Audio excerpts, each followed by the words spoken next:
I am predicting that the champions of the 2018 FIFA World Cup will be... It's just going to be France, isn't it? Yep, I'm going with France. France will win the World Cup! Sacre Bleu!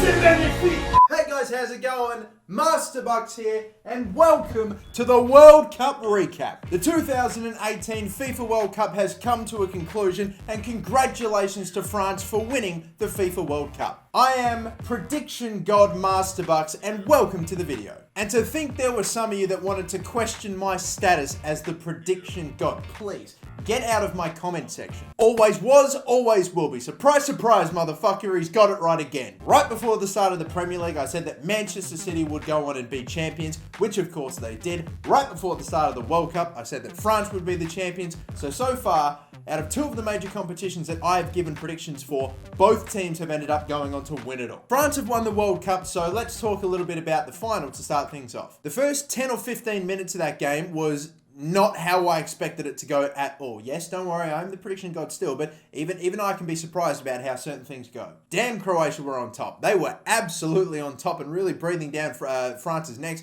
and were looking threatening on multiple occasions. They were dominating the ball, they were pressing high and winning the ball back really, really early, and I thought, holy hell, Croatia could absolutely go on and take the lead here. And when they eventually went 1-0 down through a Mario Mandzukic own goal, no one saw it coming. A Griezmann foul, which obviously he anticipated the contact and he went to ground. He dived. It's basically a dive. The thing is, though, if he didn't dive, if he didn't just jump up into the air and you know, obviously try to bait the referee, I still think he would have been fouled anyway. But now we look back on that moment and we go, oh, he just dived. When really he could have just stood up and he probably would have gotten the free kick anyway. He would have taken the contact. But still, regardless, he got his set piece. He put it in a dangerous area, and Mario Mandzukic, well, that's history. That's the first own goal ever at a World Cup final. Then only about 10 or so minutes later, Perisic ended up getting the ball. N'Golo Kanté went to close him down, went around him with absolute ease, and struck it superbly. Yes, a little deflection off of Varane, who I thought had a very good game too, by the way.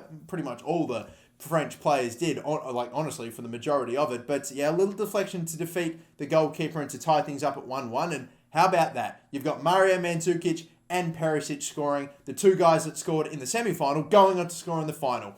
Hey, at least they're consistent. And from that point on, well, the game was relatively even and fairly balanced, but then the penalty incident happened, and look, this is going to split the comment section 50-50, I know. My mentions were all, it was clearly a pen, or there's no way that was a pen. There was no in between. There was 50% saying that it was, and 50% saying that it wasn't.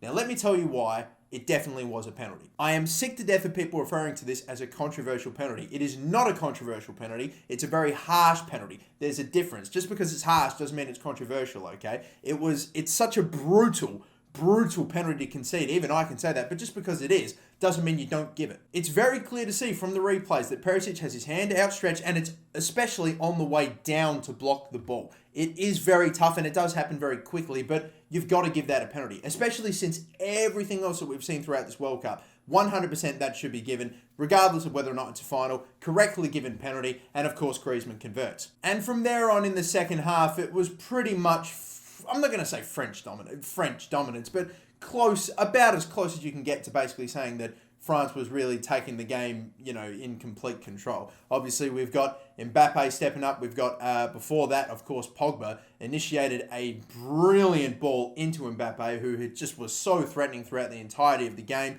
was able to set up Pogba for the chance. It was obviously coming back to him after a first initial shot, still struck it in. Subasic was blindsided, really nothing he can do about it. And then Mbappe's goal. There's some questionable goalkeeping on that, or some questionable defending from Vida there on the one-on-one, but I feel like he definitely should have at least gotten something on that ball to have deflected it or to have blocked a shot, but oh well, I felt like it was a bit of a weak one. And then the last goal of the game to make it 4-2. What on earth was going on there, Hugo Lloris? I think we need to send Hugo Lloris to Boston to do like 30 CAT scans just to see if he was concussed as well. I think, you know, it's only fair. Yeah, it made it 4-2, and it at least gave us a little bit of excitement and the slightest bit of hope that maybe Croatia could have pulled off something miraculous, but no, not to be. France finished the game 4-2 in one of the most entertaining, at least, World Cup finals of all time, that's for sure. Maybe not one of the most tense, but still right up there in terms of entertainment. And I think it has capped off this World Cup as the best ever. Now, if you don't mind me, what I'm going to do next is go through some of the award winners. So that includes Golden Ball, Golden Glove. The FIFA Fair Play Trophy winners went to Spain. Now, this is just a sort of a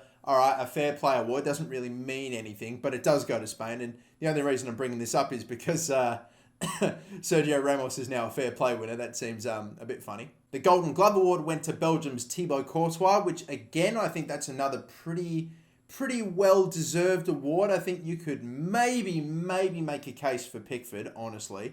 And again, I'm saying that as a Newcastle fan and an Australian.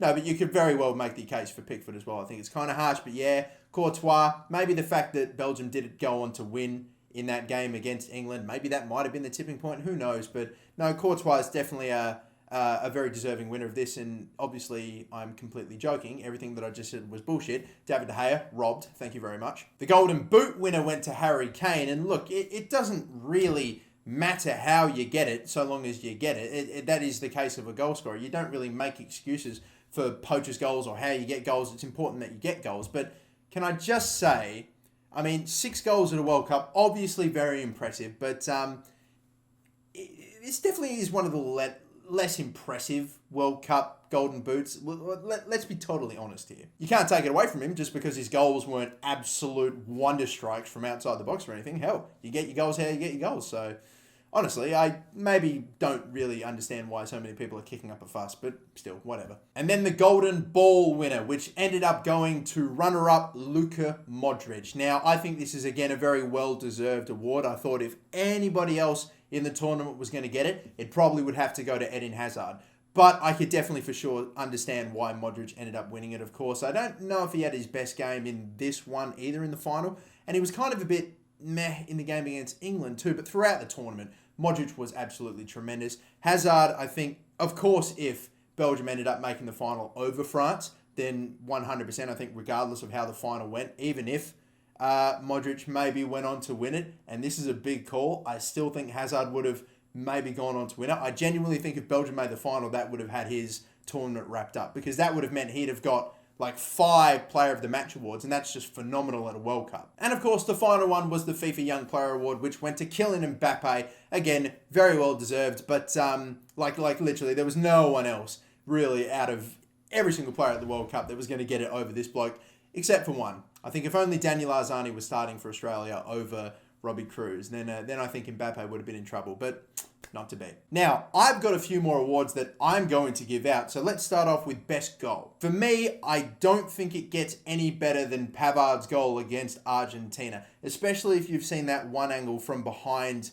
not behind the goals, but from behind him. It's dead in line with the goal of how he hits it, how it's going out but swerves back into the top right-hand corner. Phenomenal strike. I thought Nacho Fernandez's goal was impressive, but then Pavard managed to top it.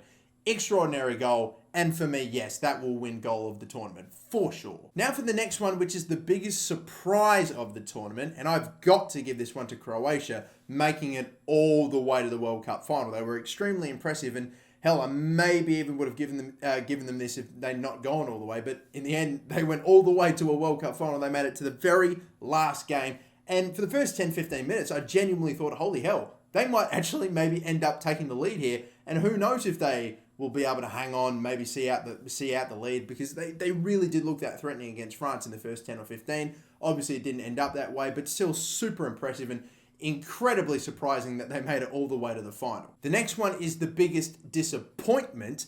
Now this, I think, is a very, very clear-cut winner. That will have to go to Germany, not even making it out of their group. The reigning champions not even being able to, and they finished bottom. Extraordinary stuff. Yes, they were drawn into what we would later on know was a pretty tough group. Mexico were obviously all right. They were very good. Sweden gave a lot of problems to some of the top teams, and hell, even South Korea were okay. But for Germany to finish bottom of the group, but for Germany, the reigning world champions, to finish bottom of their group, to not even get out, to not even qualify, seems extraordinary. And it would have been a hell of a lot worse if Toni Kroos didn't go on to score that 90th minute goal against Sweden and win that game. They would have finished with, 1 point? It would have 1 point at the World Cup. That would just be embarrassing. I mean, because not like Germany not getting out of the group stage isn't embarrassing anyway. Holy hell. And you know what? I was almost going to give this to Argentina, but because, they did technically get out of their group, I've got to give it to Germany instead of Argentina, even though they were shambles as well. They did end up meeting France, got knocked out straight away. They put up a reasonably good fight against France. It was probably the most organised and the best performance they put up at the World Cup, but they would eventually just run into the World Cup champions in their literal first knockout game. Germany, for sure, the biggest disappointments of the World Cup. Now for the most overrated team, and this is going to get some people a little bit salty. I'm going to say the most overrated team alongside Germany. Sorry, boys. Sorry, boys, but it's got to be done. It's got to go to England. You know that it is. Don't kid yourselves, okay? England got Panama and Tunisia in their group and dispatched them thoroughly as they should. Ended up going up against Belgium in the group stages. We won't even look at that. They played their second team. England played their second team. Doesn't matter. England faced a good but far from great Colombia side, who were also, by the way, missing their best player, James Rodriguez, had to go all the way to penalties to get it done. Then they move on to Sweden, who, to be fair, Sweden had been all right for the tournament, but again, dispatched them 2-0. This is the thing. They've beaten, Panama, Tunisia, Colombia, and Sweden. Okay? Hardly any world beaters. Hardly any teams that we expect to make deep runs in the competition. Then they come up against Croatia. Now, I'm going to say, even though Croatia made the final, are we really going to say that they were one of the best two teams at the World Cup? I would have them up as maybe top 4, top 5, but I think if they were put on the other side of the round of 16 bracket, there's almost no way they would have gotten that far. So the first somewhat decent side that England played, Croatia knocked them out the tournament 2-1 in extra time. I do not think this England side, and I think a lot of people probably share the sentiment now, that maybe we were overhyping this England team quite a fair bit, even though there are some very good players and some very young players that are going to be hitting their prime at the next World Cup, which is obviously very exciting for England fans, that maybe we were getting a little too ahead of ourselves with realistically England's chances of winning the World Cup. I mean, hell, the one somewhat challenging game that they played, it came all the way to the semi-finals. They had to go that far into the competition to face a somewhat decent team, and then they ended up getting knocked out. I don't think that this current English team is anything too special, but I definitely think in the future, when all of these younger players are hitting their prime, then they'll probably be a bit scary and maybe a legit, genuine threat of being able to knock out some somewhat decent teams and making a deep push and really earning their places later on in the groups or later on in the knockout stages. But for now, I think they got exposed as flat track bullies. Got a relatively fortunate one, but hit a wall at the semi-finals when they played the first good team that they faced. I think that's pretty much the end of the story. And the final award I'm just going to dish out before ending this is going to be the best game of the World Cup. This is going to be very hard to call because this was a ripping World Cup. For me, I've got 3 shortlisted in my brain. The first one will probably be France versus Argentina, 4-3 in the round of 16. That was, again, a tremendous game. France taking the lead, Argentina taking the lead, France getting it back, Messi delivering a peach of a ball into Aguero in stoppage time to make things interesting. It was a great game and it was an amazing contest and it was ripping all throughout, but I'm not going to give it to that. There's also Portugal versus Spain, which was the best game clearly of the group stages at least, with it going back and forth. Ronaldo's amazing hat-trick and that free kick deep or toward the end of the game as well to tie things up. It was, again, an amazing match, but for me, I'm going to give this one to Belgium versus Japan. Japan shocking maybe the world by Japan nearly shocked the world by knocking out Belgium when they were 2-0 up. They were deservedly in front as well. They were playing ripping, phenomenal football against this incredible Belgium side that we would later go and get into third spot, which obviously is no easy feat, even though, again, they did play England in that third place playoff game. As much as I would like to meet the man that said that Croatia would go on to the World Cup final, I would love to meet the man that said that Japan was going to beat Belgium. I mean, holy hell, they were nearly going to do it, but Belgium eventually, they just sort of switched into gear. It all started with a bit of a fortunate, maybe somewhat lucky goal with Vertonghen's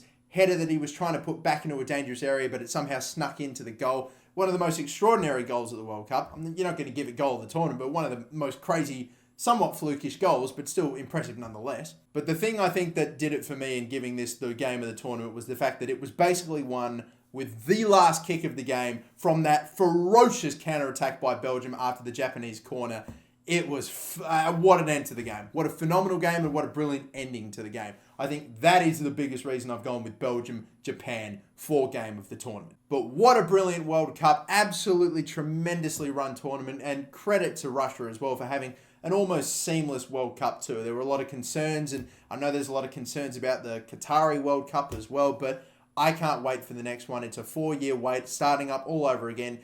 Technically 4.5-year wait, now that it's going to be in November, December, or, I don't know about that, but what can you do? Stuff it, don't care. I can't wait for the next World Cup. If it somehow manages to top this one, then you know it's going to be incredible. We will see if it can. And of course, prediction god, I'm calling it now, Australia to win the 2022 World Cup. Get around the boys. Till the next one, everybody, my name is the MasterBucks. Thank you so much for watching. Don't forget to like and subscribe for more football videos. And until next time, have a good one.